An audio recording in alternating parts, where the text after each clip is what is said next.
السلام علیکم، آپ دیکھ رہے ہیں مبشر لقمان یوٹیوب چینل. میرا نام مبشر لقمان ہے اور ملکی سیاست اس وقت بہت حدت کا شکار ہے. بہت گرمی آ گئی ہے، اس میں بڑی تیزی آ گئی ہے اور اب اخلاقیات جو ہیں ان کا کہیں ذکر بھی نہیں ہے، نہ کسی کو شرمندگی ہے کہ اخلاقیات کیوں مائنس ہو گئی ہے. ہوتا کیا ہے کہ جب اس طرح کی لڑائی ہوتی ہے تو اس میں سب سے پہلی جو کیجولٹی ہے وہ سچ ہوتی ہے، دوسری کیجولٹی جو اخلاقیات ہوتی ہے، تیسری کیجولٹی قدریں ہوتی ہیں اور چوتھی کیجولٹی ہمارے اپنے تعلقات ہوتے ہیں. اب دوست دوست سے اور رشتہ دار سے ایسے لڑائی کر رہے ہیں کہ جیسے علمان الحفیظ. اور اس کی وجہ یہ ہے کہ ہمارے حکمران جو ہیں وہ ریاست مدینہ کا درس دیتے دیتے انہوں نے پتہ نہیں کتنے کو جھوٹ بول دیے ہیں اس قوم کے ساتھ. اب تو حساب بھی کرنا مشکل ہے اور حساب لگانا بھی مشکل ہے.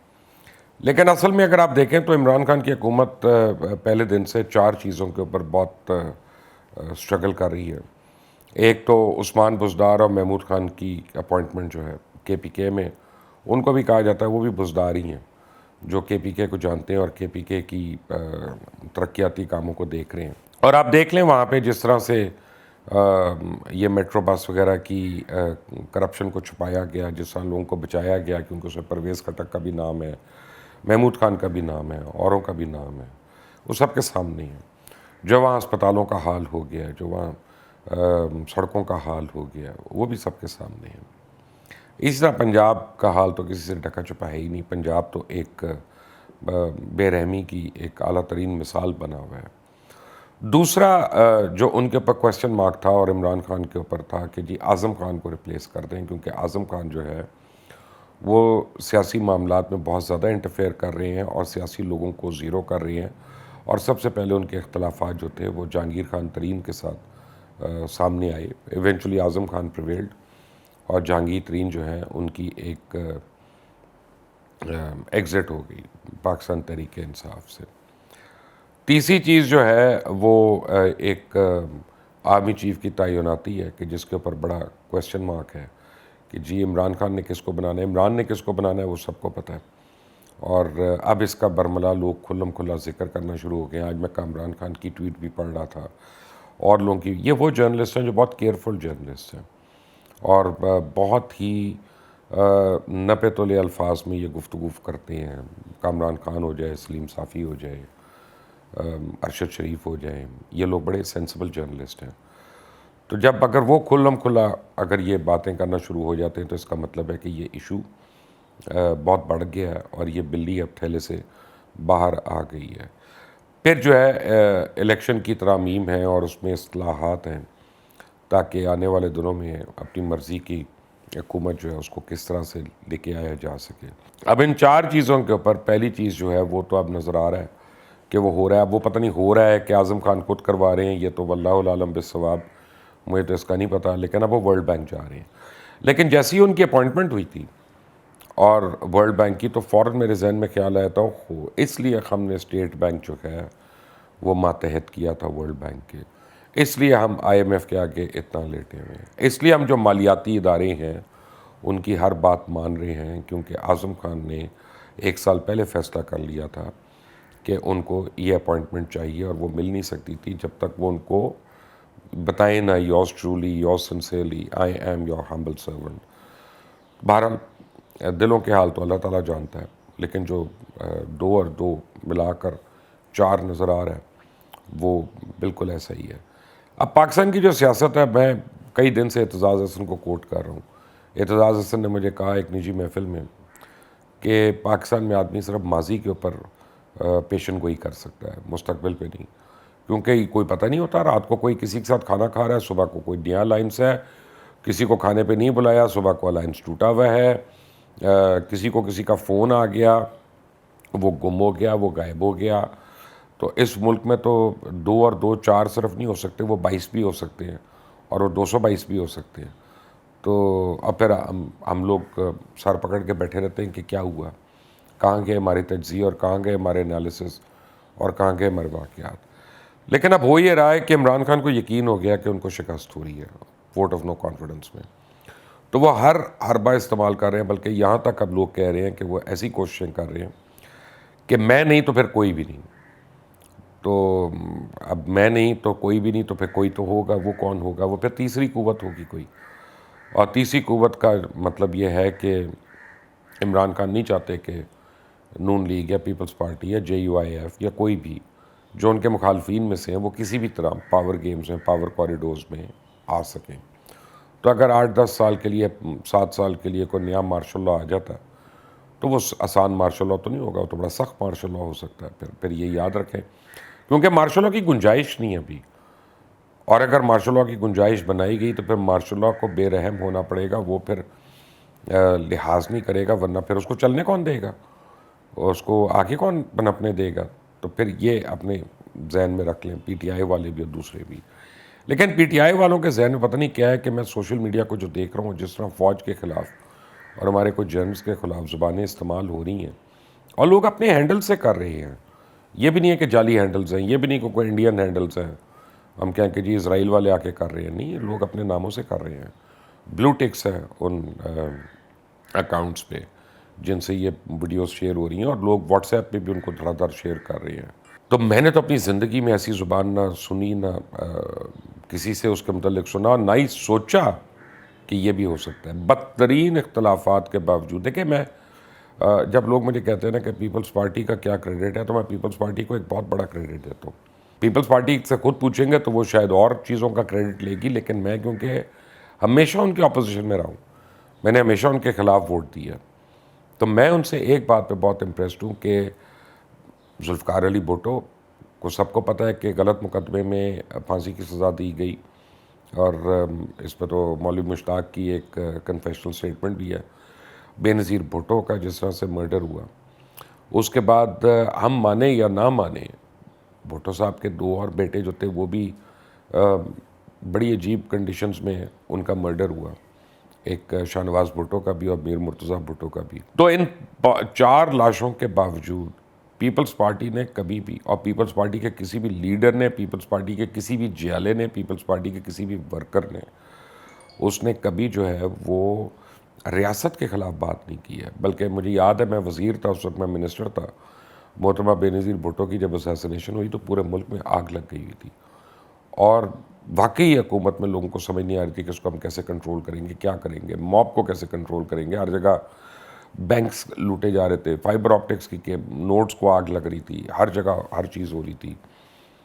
تو اس میں تیسرے دن اٹھ کے دعا خوانی کے بعد آصف علی زرداری نے کہا کہ پاکستان کھپے، اور ایک دم ساری چیزیں جو ہیں سیٹل ڈاؤن ہو گئیں۔ تو اب یہ بہت بڑا کریڈٹ ہے ان کا کہ انہوں نے پاکستان کی سالمیت کے لیے انہوں نے آواز اٹھائی اور لوگوں کو انہوں نے ٹھنڈا کیا وہاں پہ۔ اور یہ وہی آصف علی زرداری ہے جس کی برائی کرتے ہوئے ہم نہیں تھکتے، اور یہ وہی آصف علی زرداری ہے کہ جس کے متعلق ہمیں پتہ ہو یا نہ پتہ ہو، ہم کنونسڈ ہیں کہ یہ کرپشن کے بادشاہ ہیں اور انہوں نے 10% لیے، یہ کیے، لیکن اسی آصف علی زرداری نے پاکستان کو آگ لگنے سے بچایا اس دن۔ وہ ہم بڑی کنویننٹلی بھول جاتے ہیں۔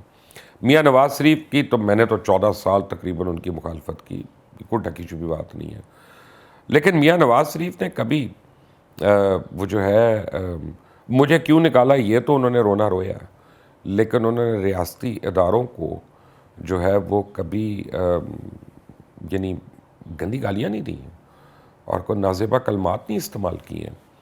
ہاں، نواز شریف صاحب نے جنرل فیض کا ضرور نام لیا، اور جو بھی میرا خیال ہے کہ پاکستان کی پولیٹکس سے لنک رہا ہے کسی بھی حوالے سے، اس کو پتہ ہے کہ جنرل فیض کا نام کیوں لیا، اور یہ جنرل فیض کو بھی پتہ ہے، اور میری یہ جنرل فیض سے بات بھی ہوئی ہے، تو اس لیے میں کھل کر یہ بات کر رہا ہوں۔ لیکن نواز شریف نے اس کے بعد ہمیشہ کوالیفائی کیا اپنے آپ کو کہ میں افواج پاکستان کے متعلق بات نہیں کر رہا میں، اور ان کے جو ڈائی ہارڈ فالوورز ہیں، انہوں نے فوج اور فوجیوں کے اوپر اور جنرلز کے اوپر ان کی تصویروں کے ساتھ انہوں نے گالم گلوچ نہیں کی ہے، انہوں نے اپنی زبان کو کنٹرول میں رکھا۔ مریم نواز ینگ ہے میاں صاحب کے مقابلے میں، اور آبویسلی ان میں غصہ بھی ہوتا ہے، یوتھ میں تو غصہ ہوتا ہے اور جوش بھی ہوتا ہے، لیکن مریم نواز نے بھی کبھی اختلافات کیے ہیں، سخت سے سخت بات کی ہے، اخلاقیات کا دامن نہیں انہوں نے چھوڑا اپنے ہاتھ سے، اور یہ بہت بڑا کریڈٹ ہے۔ میں تمام اختلاف کے باوجود میں مریم نواز کو یہ کریڈٹ دوں گا۔ شہباز شریف ہوں، بلاول بھٹو زرداری ہوں، آپ ان سے کبھی بھی منسوب کوئی ایسی چیز نہیں دیکھیں گے. لیکن اب ہمارے سیاستدان کیا ہمیں لوٹوں کے اوپر اخلاقیات کا سبق دے رہے ہیں کہ جب جہانگیر ترین کا جہاز لاتا تھا تو وہ مرد مجاہد تھے اور اپنی ضمیر کو آواز کو لبیک کہہ رہے تھے حکومت میں آنے کے لیے. تو اتنے سال ان لوٹوں سے کیا وضو کرتے رہے یہ حکومت میں؟ کیا کرتے رہے ان لوٹوں سے؟ ظاہری بات ہے. اور میں تو خود عمران خان کو اس وقت کئی باری میں نے کہا تھا یہ مت کریں مت کریں. ان کا نہیں تمہیں نہیں پتا، یہ بالکل ٹھیک لوگ ہیں، ان کے لیڈرز خراب ہیں، ان کے لیڈرز کرپٹ ہیں. اب جب وہ لوگ لوٹا ہو رہے ہیں تو آپ ان کے جان و مال کو آپ نے ان کو فکر ڈال دی، آپ نے ان کے گھر والوں کی زندگیوں کے اوپر جو ہے وہ ایک سوالیہ نشان ڈال دیا. ایک بھی آدمی کو کچھ ہو گیا تو اس کا کون ذمہ دار ہوگا؟ اور میرے پاس کلپس ہیں، اگر آپ چاہتے ہیں تو میں بھی دکھا دیتا ہوں. بلکہ ایک کلپ آپ کو دکھا دیتا ہوں جس میں عمران خان بڑی کلیئرلی کہہ رہے ہیں کہ پارٹی بدلنا لوٹا نہیں ہوتا، کیونکہ قائد اعظم نے بھی پارٹی بدلی ہے. وہ بھی پہلے کانگریس میں تھے اور پھر مسلم لیگ میں آئے. وہ بھی پہلے یونیفائڈ انڈیا کی بات کرتے تھے، بعد میں وہ ٹو نیشن تھیوری کے اوپر آئے. میں عمران خان کی کلپ آپ کو دکھا دیتا ہوں، ذرا دیکھیں. Watch this. لوٹے کی پہلے ڈیفینیشن آ جائے. لیکن لوٹا کا مطلب یہ ہوتا ہے ایک مفاد پرست آدمی جو کہ موقع دیکھتا ہے اور ایک کمزور پارٹی سے بڑی پارٹی میں چلا جاتا ہے، ٹھیک ہے، پاور میں چلا جاتا ہے. یعنی کہ جدھر پاور ادھر لوٹا، یہ ایکچولی ادھر آیا. اب ہماری تو پارٹی نہ پاور میں ہے، نہ ہمارے پاس کوئی ایم این اے ہے، نہ ایم پی ہے، نہ، اور وہ مضبوط پارٹی سے کوئی ہماری پارٹی میں آتا ہے اس کو پہلے تو لوٹا آپ نہیں کہہ سکتے، اس کو لوٹی کہیں گے. لوٹا نہیں آپ کہہ سکتے.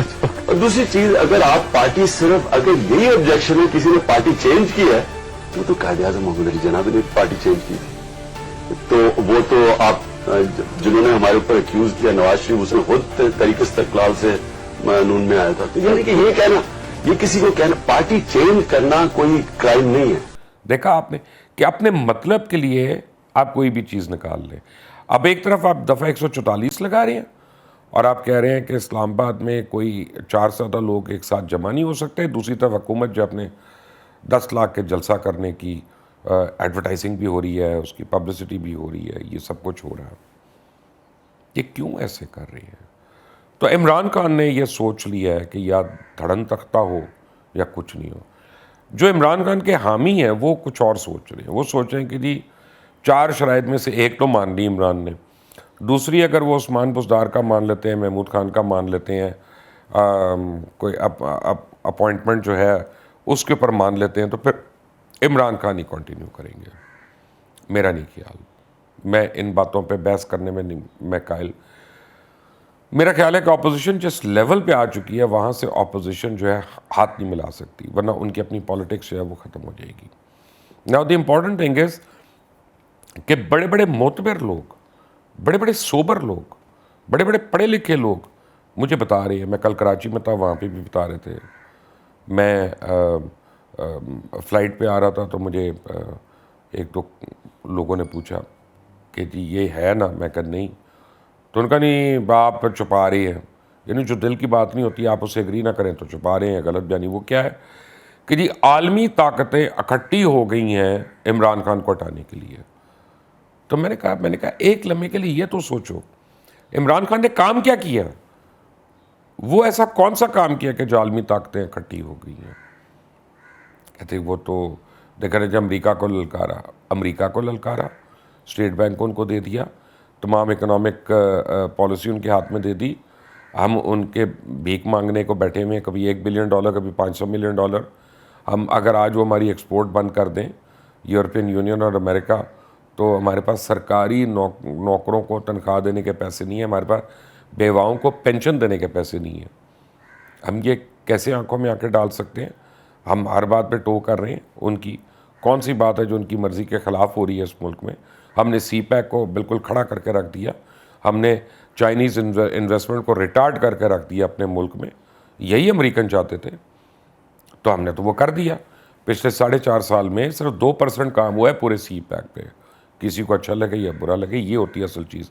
پھر جی اتنے $5 ملین دے دیا جی لوگوں کو خریدنے کے لیے. $5 ملین کتنا ہوتا ہے؟ 80 کروڑ، 90 کروڑ، 100 کروڑ. وہ 200 روپے کا بھی ڈالر ہو جائے تو کتنے کا ہو جائے گا $5 ملین؟ یہ $5 ملین کی بات، یہ جتنے لوگ ہیں بیچ میں، اللہ رحم کرے، جتنا ان کو ہم نے 2 نمبریوں سے کھلایا ہوا ہے، ان میں سے کئی $5 ملین سے بڑے ہیں، ان میں سے بہت سے $5 ملین سے بڑے ہیں۔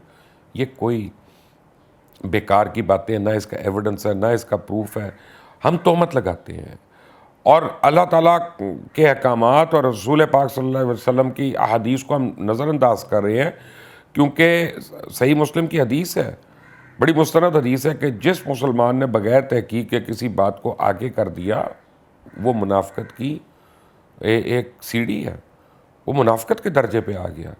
تو ہم کلم کو لائیے کر رہے ہیں اور ہم گالم گلوچ پہ پڑ گئے ہیں۔ کیا یہی ہماری اخلاقیات ہے؟ تو مجھے کل کسی نے کہا، میں کراچی میں تھا کچھ لوگوں کے ساتھ، انہوں نے کہا کہ جی اچھا عمران نہیں تو آپشن کیا ہے؟ مجھے بتائیں، زرداری بہتر یا بلاول یا شہباز شریف یا مریم نواز، یہ لوگ ہمارا آپشنز ہیں، یہ کرپٹ لوگ نہیں ہیں؟ تو میں نے ان کو کہا، میں نے کہا بات یہ ہے کہ ان لوگوں کے خلاف تو ہم نے کیا سٹینڈ لیا۔ عمران خان سے ہمیں یہ امید تھی کہ یہ سٹیٹس کو تو توڑے گا نا، اسے تو انہی کرپٹ لوگوں کو اپنی جولی میں بٹھا لیا، وہی کرپٹ لوگ ہیں جو اس کا دفاع کر رہے ہیں۔ آپ فواد چودھری کی لینگویج سن لیں، آپ شہباز گل کی لینگویج سن لیں، آپ پنجاب میں جو ان کے سپوکس پرسنز ہیں فیاض الحسن چوہان وغیرہ، ان کی لینگویج سن لیں، اس سے پہلے فردوس عاشق اعوان کی لینگویج سن لیں۔ اب ہمیں درس کون دے رہا ہے لوٹے کے اوپر؟ حماد اظہر لوٹا، فواد چودھری پتہ نہیں کتنی باری لوٹا، شیخ رشید لوٹا، پرویز خٹک لوٹا، شاہ محمود قریشی لوٹا۔ انہوں نے نہیں پارٹیاں بدلی، یہ نہیں ہر حکومت کے ساتھ رہے۔ یہ تو اگر بولے نہ بولے تو چلو، میں کہتا ہوں اسد عمر کہہ دے میں چپ کر کے سن لوں گا، عمران اسماعیل کہہ دے میں چپ کر کے سن لوں گا، کیونکہ وہ بہرحال اس پارٹی، علی زیدی کہہ دے میں سن لوں گا، کیونکہ وہ اس پارٹی کے ساتھ پہلے دن سے ہیں۔ وہ اچھے ہیں کم اچھے ہیں اس سے فرق نہیں پڑتا، وہ لائل تو ہے نا اپنی پارٹی کو۔ اور یہ تو خود لوگ ہر جگہ سے گھومتے پھرتے آ گئے اور پتہ نہیں کب کتنی باری گھومے ہیں، اور ابھی دوبارہ ان کے گھومنے کی باری آ گئی ہے۔ یہ کوئی اتنا آسان کام نہیں ہے۔ اب 2 چیزیں ہیں، کیا عمران خان ہر شرط کو مان لیتے ہیں اور کسی طرح مکمکہ کر لیتے ہیں؟ میرے خیال میں وہ نہیں کریں گے۔ کیا اپوزیشن یہاں پر رک جائے گی؟ میرا نہیں خیال رکے گی۔ اپوزیشن کے لیے ایک بہت بڑا چیلنج ضرور ہے، اور وہ چیلنج جو ہے وہ یہ ہے کہ جناب رمضان شروع ہو رہا ہے، رمضان تھوڑے دن کے بعد شروع ہو رہا ہے، رمضان میں کوئی پولیٹیکل ایکٹیویٹی نہیں ہو سکتی ہے، پھر عید آ جائے گی، پھر گرمیاں بہت آ جائیں گی، اس کے بعد تو گرمی تو ابھی سے بڑی آئی ہوئی ہے، ایون ایز اے اسپیک اے سی چل رہا ہے، اور ابھی تو یہ مارچ کا مہینہ ہے۔ تو جو ہے کہ یہ اپوزیشن کے لیے آخری 10 دن ہے جس میں انہوں نے کچھ کرنا ہے، and they can smell blood, they will not back down. یہ میرا تجزیہ، باقی اللہ تعالیٰ جو کرے اس ملک کے لیے بہتر کرے، لیکن مجھے لگتا یہ ہے کہ شہباز شریف کی ایک بات جو ہے اس کو نظر انداز مت کریں، جو انہوں نے کہا 5 سال کے لیے اتحادی حکومت، وہ کوئی سلپ آف ٹنگ نہیں ہے۔ شاہد خاقان عباسی نے میرے بھی پروگرام میں آ کے اس کی وضاحت کرنے کی کوشش کی، لیکن میں تھوڑا بہت جانتا ہوں میاں صاحب کو، وہ سلپ آف ٹنگ نہیں ہے۔ میاں صاحب کے ذہن میں یہ ہے کہ تمام پارٹی سے ٹیکنوکریٹس لیے جائیں اور ملک کو پہلے صحیح کیا جائے اور اس کے بعد سیاسی لوگوں کو آنے دیا جائے۔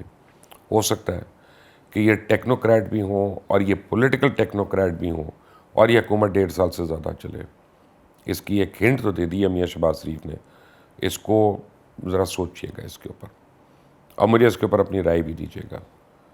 انٹل دی نیکسٹ ٹائم، اللہ حافظ۔